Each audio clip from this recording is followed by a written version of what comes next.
अब काम करते हैं बिग मार्केट वॉइसेस में। आज हमारे साथ केआर चोक्सी होल्डिंग्स के देवेन चोक्सी जुड़ गए हैं। देवेन जी, गुड मॉर्निंग, बहुत बहुत शुक्रिया जुड़ने के लिए हमारे साथ। आज मार्केट इस समय एकदम वन वे रैली में, और इस मार्केट में अब आपका व्यू क्या होगा? आप क्या रिटेल इन्वेस्टर्स जिसने इस पूरी रैली को अच्छे से अप्रोच किया, डरा नहीं करेक्शन में, डरा नहीं एफआई की सेलिंग से, एसआईपी नहीं तोड़े, लगातार बाइंग कंटिन्यू की, और पहली बार शायद हमारी हिस्ट्री में रहा होगा कि एक रिटेल ने पूरी रैली में पार्टिसिपेट किया है। अब आपका व्यू क्या होगा? Good morning Anuj. I think बहुत अच्छी मैच्योरिटी के साथ रिटेल इन्वेस्टर आज की तारीख में मार्केट के अंदर ऑपरेट कर रहे हैं। आपने जो सही बताया कि फरवरी और मार्च मंथ के अंदर जो फंड्स विड्रॉ हो रहे थे वो समय के अंदर हमारे रिटेल इन्वेस्टर की तरफ से एसआईपी के माध्यम से इन्वेस्टमेंट बरकरार रहा।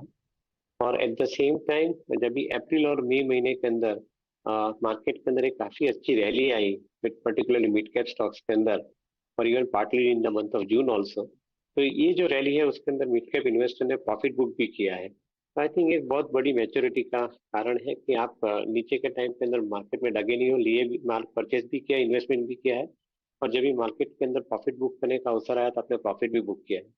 और यही कॉन्फिडेंस के साथ में आज की तारीख में देख रहा हूँ कि retail investor they are buying into some of the large cap companies, कि जहाँ पे लास्ट 2-3 महीने के अंदर इतना मार्केट के अंदर वो लार्ज कैप कंपनीज का जो पार्टिसिपेशन नहीं था। I think retail investor has now started participating also into the large cap companies. Maybe I think some of the companies are news driven, some of the companies are suggesting fundamental prospects, I think which are far better than before. तो वो हिसाब से I think investment का दौर चालू है। मेरा ऐसा मानना है कि global investors and retail investors put together, I think the larger preference would be on to the bigger companies at least to begin with. क्योंकि आई थिंक यहाँ तक मैं देख रहा हूँ, I think so the bigger companies are showing the signs of a much bigger picture as far as their profits are concerned in current year and the next year. Be it Hindustan Lever, be it Reliance, be it I think even HDFC Bank combined, similar such kind of business के जहाँ पे I think आगे का दौर जो है वो profit का ग्रोथ का दौर बहुत सुरक्षित और बहुत बड़ा दिख रहा है। तो I think that is where the participation is coming in a big way. Deven ji, आपने बात की एचडीएफसी बैंक की। ये जो रीसेंट मूव आया एचडीएफसी बैंक का, कंबाइंड एंटिटी को आप किस तरीके से देख रहे हैं? क्या आप मानते हैं कि वो एक कंबाइंड लेवरेज का इम्पैक्ट आएगा एचडीएफसी बैंक में, और जब ये single entity as bank trade करेगी तो क्या ये यहाँ से आउट परफॉर्म कर सकती है? Yes, I think these are some of the once in a lifetime opportunity, Anuj. जो हिसाब से एचडीएफसी बैंक कंबाइंड होके उनकी जो साइज है बैंक की वो साइज बढ़ रही है। I think the combined AUM of around 20 to 23 lakh crore in current year, reaching up to 45-50 lakh crore at the rate of 20% growth in next 4.5 years. I think he's suggesting that I think this bank will probably will go miles before I think it starts giving a moderate growth. तो उसका एक reason ऐसे भी बनता है कि economy के साथ में कारोबार जुड़ा हुआ है। इकोनॉमी $3.5 ट्रिलियन की इकोनॉमी है, वो 3-4 साल के अंदर $5 ट्रिलियन के आगे जा रही है, और एट द सेम टाइम 2035 के अंदर करीबन $10 से $12 ट्रिलियन की इकोनॉमी बनेगी। तो ये जो दायरा है उसके अंदर I think some of the larger banks like HDFC bank combined और इवन एसबीआई, जिनकी एयूएम की साइज बड़ी है, उनके लिए आई थिंक कारोबार अच्छी तरह से सुरक्षित दिख रहा है। Plus this banks have proven management, they are prudent in their exposure in their lending, and at the same time they're using technology better than what they have been using up till now. तो मेरा ऐसा मानना है कि I think समय के साथ में ये बैंक के अंदर आई थिंक अच्छा ग्रोथ मिलना चाहिए। I am particularly bullish about it. I am careful at the same time because of some of the immediate headwinds I think that they may face because of the capital structure. So थोड़ा उसके अंदर शायद एक थोड़ा headwind आ सकता है, but otherwise this is remaining absolutely convincing story from the long term investment point of view. Deven ji, college में कौन सी बाइक आपको सबसे ज़्यादा पसंद थी, बताएंगे जरा? मैं एक टॉपिक पे आने वाला हूँ। सबसे पसंदीदा बाइक कौन सी थी आपकी उस वक्त?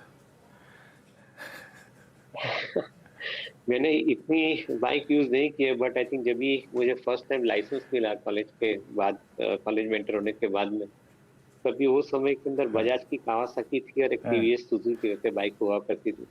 तो वो बाइक दोनों मैंने ओन की है। बट बहुत कम समय के लिए मैंने यूज की थी वो बाइक्स। हाँ, ओके। अच्छा, अब एक एक होता है ना, एक ड्रीम को फुलफिल करना आपको, मतलब ग्लोबली सबसे जो स्ट्रॉन्ग ब्रांड्स थे, आई मीन हार्ले डेविडसन, अब 2.25 लाख की रेंज में जब अब लॉन्च हो रही है भारत में, ये डिफरेंट थीम है ऑल टुगेदर, जो कि शायद भारत में कभी कल्पना भी किसी ने नहीं की होगी। आई मीन अब इसके मायने हीरो मोटोकॉर्प के लिए, बजाज ऑटो के लिए है क्या? कैसे अप्रोच करेंगे आप इन दोनों लॉन्चेस को? इनफैक्ट आई थिंक मैं हमेशा एक चीज का बिलीव करता हूँ कि बजाज ऑटो ने जो हिसाब से 2006, 7, 8 के अंदर एक अप्रोच लिया था कि they will not be concentrating on 100 cc motorcycles and they'll be concentrating on the power motorcycles which is 125 cc and subsequently 150 cc motorcycles, and thereafter subsequently KTM आने के बाद उनके पास 200 cc motorcycles and even 400 cc motorcycles are also there in the portfolio. तो मेरा ऐसा मानना है कि जैसे जैसे रोड बनते गए, जैसे जैसे इंडिविजुअल के हाथ में स्पेंडिंग पावर बढ़ता गया, जैसे बैंक के रेट कम होते गए, तो शायद ये एक चीज संकेत दे रही थी कि I think the powerful bikes are here, are there to give the larger growth to the companies. ये बाइक वॉल्यूम के साथ में नहीं ग्रोथ है, but at the same time values के साथ में बहुत अच्छी तरह से ग्रोथ है as far as balance sheets are concern.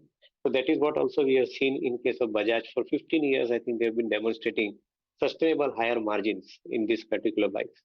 अभी ये समय जो आ रहा है, हार्ली डेविडसन का आ रहा है या ट्रायम्फ का आ रहा है या हक्स वरना बजाज की जो बाइक लॉन्च हो रही है, पहले केटीएम हुई थी, ये सब जो बाइक है, this are basically I think positioning themselves into much larger brackets. वहाँ पे वॉल्यूम कम रहेगा, but at the same time they will be high value and they will be highly profitable vehicles. I would remain particularly very bullish about the strategy of Bajaj because at the far end they are having Husqvarna, then they would have Triumph, and then they are having KTMs, and then the Pulsars and the Discovers. So जो market को जो category चाहिए, 4 या 5 category, ये सब category के अंदर Bajaj is remaining present and with a good amount of clarity. I would remain relatively more bullish about the prospects of Bajaj Auto at this point of time.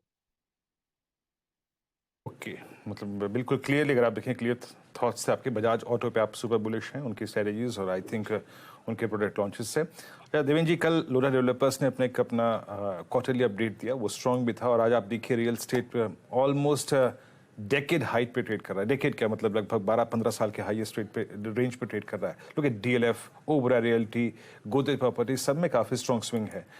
अभी आप रियल स्टेट स्पेस पे क्या approach रख रहे हैं? कोई stock जो mark कर पाए आप, या फिर रियल स्टेट एंसिलरी या फिर एचएफसी इसमें?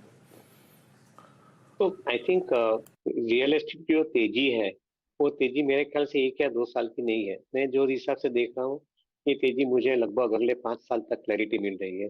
पूरे भारतवर्ष के अंदर आप देखें, आई थिंक द मेट्रो सिटीज देखें, बियॉन्ड मेट्रो सिटीज हम लोग देखते हैं, everywhere I think the new constructions are coming up. People are shifting from the smaller houses to the mid-size houses to the larger houses. तो ये transition process भी चालू है। मेट्रोस के अंदर I think the premium housing की तरफ trend चालू है। मेट्रोस के बाहर जाते हैं तो आई थिंक लार्जर हाउसेस के ऊपर ट्रेंड है। उससे नीचे जाते हैं तो मिड साइज हाउसिंग के ऊपर ट्रेंड है। And I think overall the affordable housing का ट्रेंड ओवरऑल आप पूरी कंट्री के अंदर हम देख रहे हैं। तो in each of the segments I think the real estate space के अंदर मेरे ख्याल से डिमांड जो है वो बरकरार है। फॉर्चुनेटली जो हाउसिंग फाइनेंस का कारोबार है, उसके अंदर से कारोबार जुड़ा हुआ है और हाउसिंग फाइनेंस कंपनीज के पास लैंडिंग करने की क्षमता अभी बढ़ती जा रही है। जैसे थोड़ी टाइम पहले हमने एचडीएफसी बैंक की बात की। मेरा ऐसा मानना है कि because of the higher amount of landing ability of this banks and because of the lower cost of interest, मेरा ऐसा मानना है कि रियल एस्टेट का कारोबार आगे के समय के अंदर सुरक्षित रहेगा। शायद क्वार्टरली बेसिस के ऊपर थोड़े अप्स एंड डाउन स्विंग मिल सकते हैं क्योंकि प्रोजेक्ट कंप्लीशन के साथ में उनका सेल्स जुड़ा हुआ है। तो मैं ऐसा समझता हूँ कि I think more steadier growth will be available from the housing finance companies, ऐसा मेरा मानना है। And selectively some of the building material supplying companies, इसके लिए भी आई थिंक एक थोड़ा समय अच्छा रह सकता है। But we would remain very bullish about the prospects of housing finance companies in general. Okay, housing finance companies यहाँ पर अच्छे मूव्स। अच्छा, अब एक बार जरा कुछ और स्टॉक्स देख लेते हैं। वोडाफोन आइडिया में पिछले 2-3 दिन से थोड़ा ट्रैक्शन है, हालांकि पेनी स्टॉक है, लेकिन यहाँ पर एक इंटरेस्टिंग मूव्स आ रहे हैं। देवन, मिड कैप आईटी में आपकी प्रेफर्ड पिक्स क्या होंगे इस समय? So Anuj, I think some of the companies' businesses which we like, I think are L&T Technologies, Cyan Technology, Tata Elxsi and KPIT. ये जो each of these companies which I spelled out, I think each of these companies have some niche play to offer in respective segment of the business. और fortunately because of the niche offering that they are having, उनके जो customer segment है वो उनके साथ में काफी हद तक अच्छे तरह से जुड़े हैं and they are giving you them the repeat businesses. Fortunately, because of the niche offerings that they are having, they are not facing extremely high amount of competition for winning the contracts. And as a result of which, I think they are getting a sustainable flow of larger contracts, I think, to them on a systematic basis. मैं ऐसा समझता हूँ कि some of these companies which we are tracking, where we are relatively higher conviction, उसके अंदर हम देख रहे हैं कि करीबन 25 से 30% या even some cases 35% का revenue growth हम देख रहे हैं because of the contracts that they have signed. So we will remain particularly bullish about them.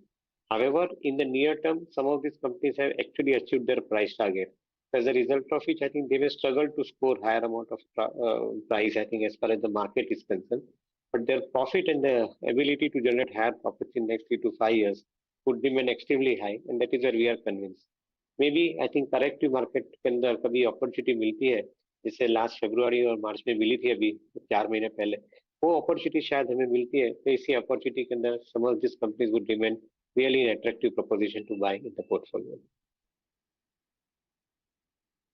अच्छा देवेन भाई, लास्ट प्रश्न पूछूंगा आप पे. आई मीन फार्मा तो खैर डे हाई पर है, इस दौर के हाई पे है, अप्रैल मई जून में काफी स्ट्रॉन्ग हो गया, बट सुपर वेल्थ क्रिएटर रहे या फिर हायर लेवल्स पे सस्टेन रहे सारे के सारे hospital stocks. Look at Apollo closer to its all time high, Max, Fortis, Global Health, और इसमें से आपका टॉप स्टॉक कौन सा होगा? और एक और डायग्नोस्टिक स्टॉक्स में एक फिर मूव आ रहा है. अभी 4-5 रोज पहले हमारे डॉक्टर लाल पैथलेब से बात हो रही थी, उन्होंने कहा था कि जो अब नॉन कोविड रेवेन्यूज हैं वो थोड़े स्टेबल हो रहे हैं, टेस्ट पर क्लाइंट्स जो हैं वो थोड़े बढ़ रहे हैं, प्राइसिंग भले कैसी हो. आपका प्रेफर्ड हॉस्पिटल स्टॉक और प्रेफर्ड डायग्नोस्टिक स्टॉक कौन सा होगा इस वक्त? तो हमने हॉस्पिटल और डायग्नोसिस से तो वो काफी नजदीक से स्टडी किया है और we find a good amount of prospects in them.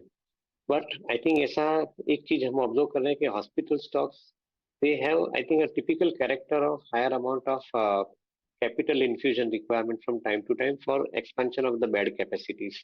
And as a result of which, I think the number of beds that they have to increase from time to time, that is basically, I think, resulting into the cash flows getting deployed for further expansion, which is not bad. But at the same time as an investor I think आपको जो free cash flow का invest advantage जितना मिलना चाहिए वो advantage ये business के अंदर शायद आपको नहीं मिल सकता है. तो as a preference we go towards those businesses where I think the companies are expanding but at the same time they are generating free cash flows. So as an investor I think we get the higher amount of return in our portfolio. So maybe I think our preference stays with more API companies which are having CRAMS business within the basket of pharmaceuticals and the healthcare.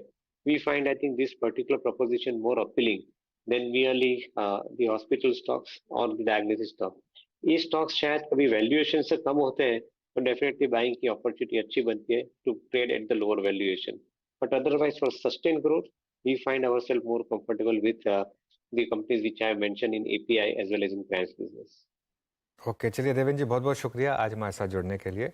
और अब वीरू और मुझे भी दीजिए इजाज़त. और Nifty eight days high देखिए 19,460. एक आज उसमें हमारी ट्रेड थी, एक लीप ऑफ फेथ लीजिए और पहले डिप पर या पहले ओपन पर बाय करिए.